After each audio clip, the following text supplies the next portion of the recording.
Good morning. Ayan. Naka-ready na ang ating nilaban ko na ang aking carpet. Naka-ready na sa ating darating na Ramadan.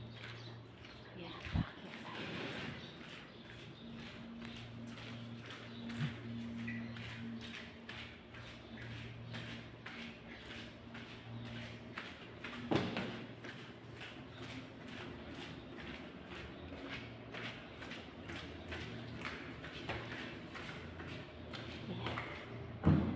Ready na tayo dito.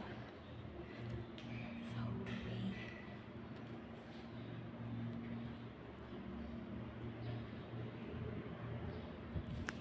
dahil 3 days na lang ay Eid.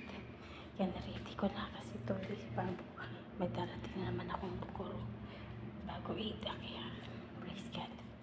Tapos na tayo. Magta-try na lang ako